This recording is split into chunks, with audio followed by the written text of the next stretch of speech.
Hello, everyone. It's Ashanti Gholar, the president of Emerge, and we're back with another Races to Watch live. We are going live at the top of every hour until 7 p.m. today, talking about what is going on with voters and candidates. And I'm super excited about this conversation about the power of Black women candidates with Virginia Delegate Jennifer Carroll Foy, one of my Emerge sisters who I just absolutely love. And she's coming to us from her car because she is out doing some GOTV, get out the vote. Delegate Foy, how are you today? Hi, Ashanti. I am well today. I'm anxious. I'm ready. So I'm feeling good. Awesome. So first, I want to start with the fact we know that a record-breaking number of Black women ran for office this year. We're constantly seeing the numbers go up every year, which is what we want.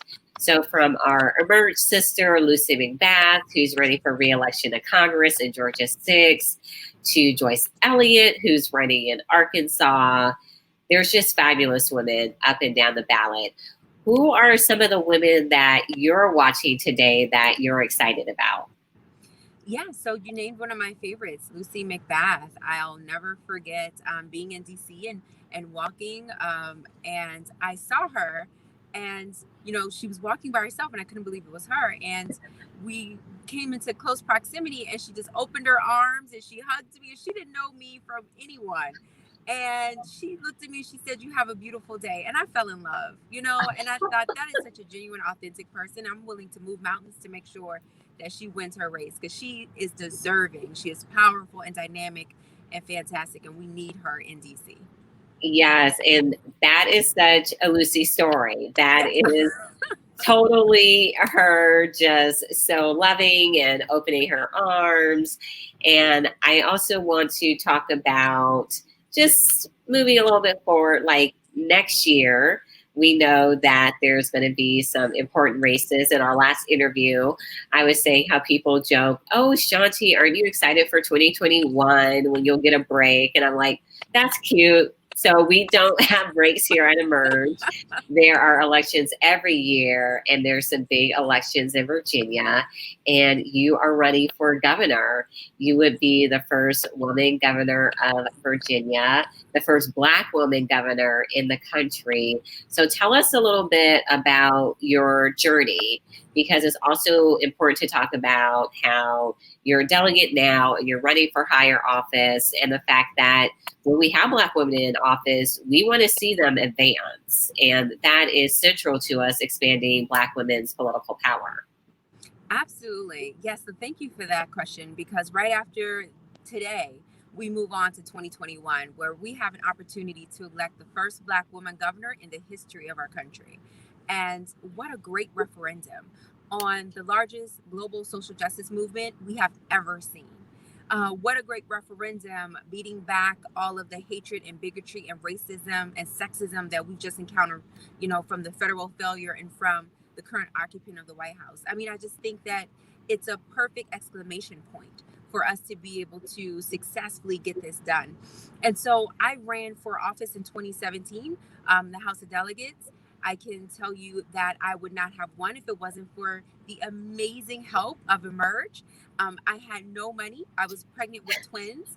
And Emerge brought me in with, open arms and said, "We're going to give you the tools that you need in order to be successful, to hit the ground running, to avoid any challenges and obstacles, because we want women to run, because when we run, we win." And that's exactly what happened. And I had amazing women in the class, and we went on to win our elections, electing the first transgender woman to be ever elected and to be seated in Danica Rome. I had her, I believe, to my across from me or to my left. I had Elizabeth Guzman, one of the first Latinas to ever get elected to the Virginia General Assembly. She was to my right. I mean, it was just so many phenomenal history-making women, powerhouse women in that class. And when I talked to my instructor at that time, Julie Copeland, and I told her I was pregnant, and I thought, she was going to just, have something not great to say, like, oh, you can't do this when we're pregnant, we'll just go ahead and drop out. And she said, Jen, you got to dig deep.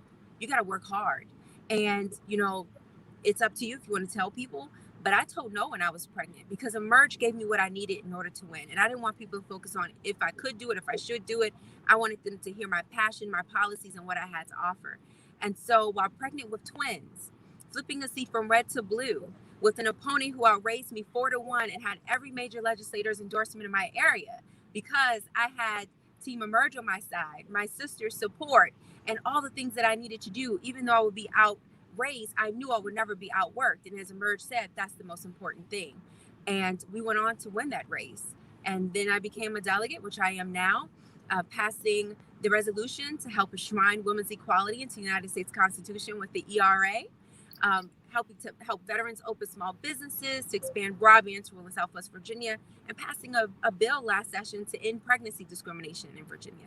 So that's what it means. That's what it means to not only have policies, written for Black women, but we need policies written by Black women. And that is what's important. We have to have a seat at the table. Representation matters. Absolutely. And what the delegate didn't say is she was pregnant with twins at the time. And we were talking earlier about her adorable boys.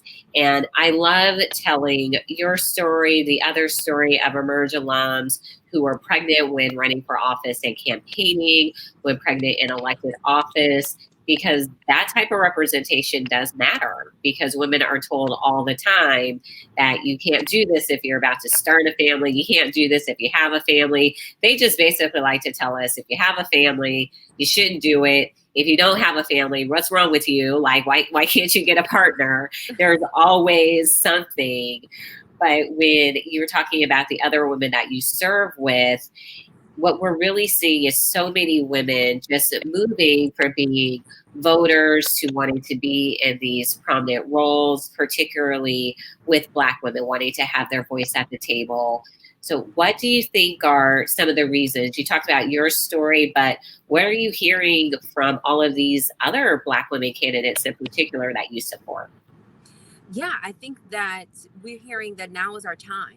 There has been a lot of requests and demands made for Black women to help save the Democratic Party, to do what's right, to help everyone. But, when is our help going to arrive? So people want our votes, but people don't want to support us when we try to lead.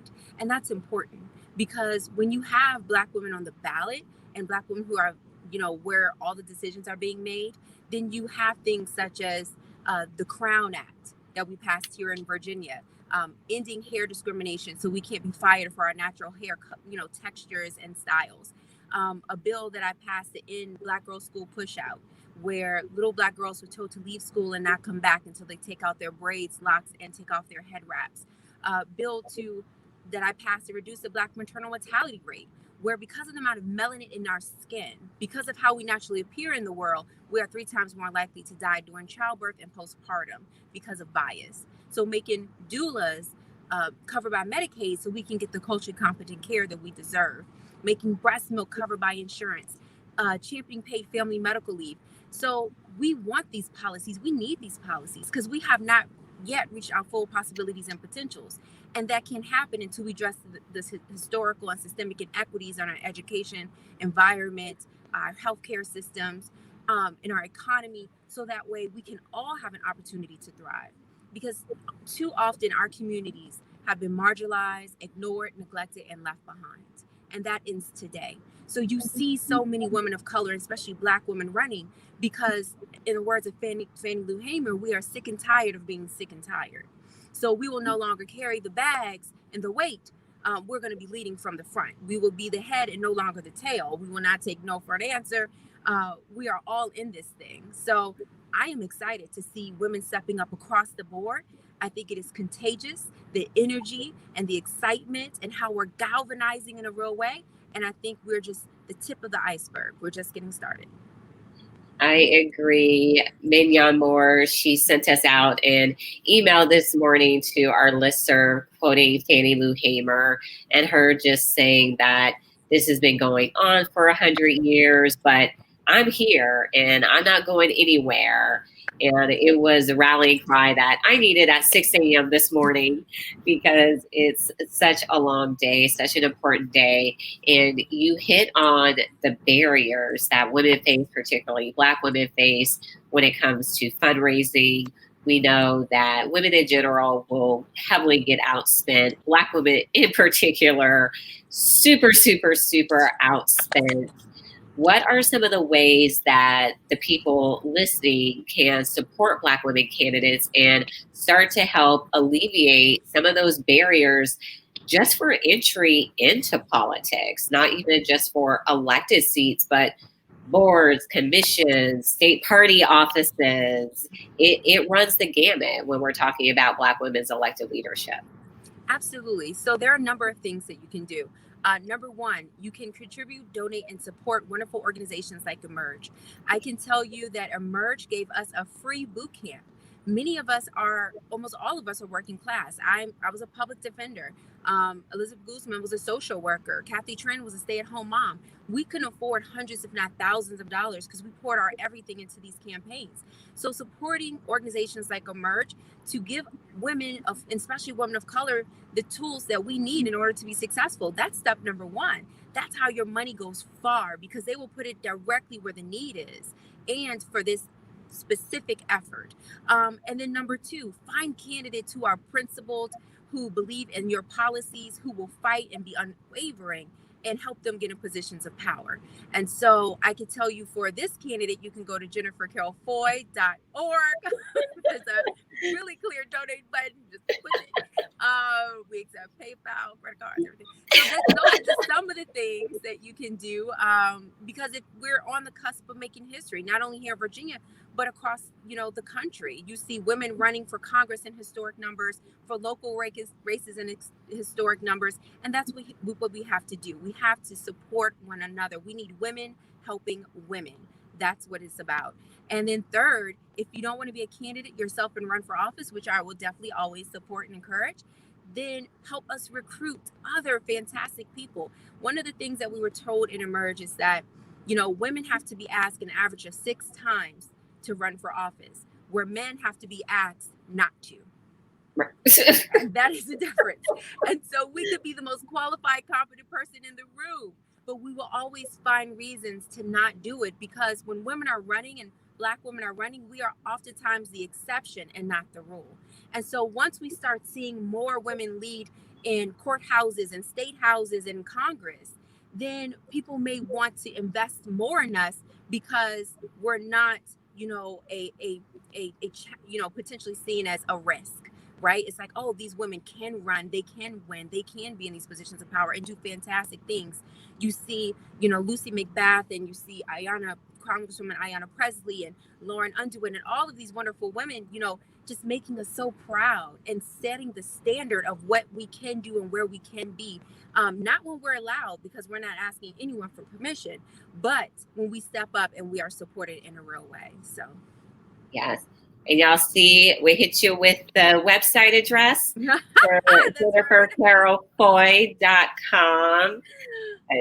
Jennifer, I just absolutely love you. I'm so grateful, honestly, for everything that you do, not only as my Emerge sister, but as someone who lives in Virginia, knowing that I have you, I have Danica, I have Hala, I have Elizabeth, I have all of these great women in a state where people told me, oh, if you move to the DC area, you don't want to live in Virginia, But Virginia is an amazing place to live, and it's because of you and everything that you do. And if y'all have loved hearing from Delegate Jennifer Carroll Foy, she's also going to be one of our highlighted alums at the Emerge annual event on November 19th, which will be virtual. We are celebrating 15 years of recruiting and training Democratic women. So if you would like to hear more from the delegate and other Emerge alums, visit emergeamerica.org and sign up to buy a ticket, because we know that we are going to have a lot to celebrate on November 19th. 680 Emerge alums are on the ballot today, and so many of them are going to win and continue to change the face of politics in this country. Delegate Jennifer Carroll Foy, thank you so much for letting us get some of your time while you're out there GOTV working to get other people elected. We just appreciate everything that you do so much. Thank you so much. I appreciate you. All right. See you soon, and bye everyone, and I will see you at the top.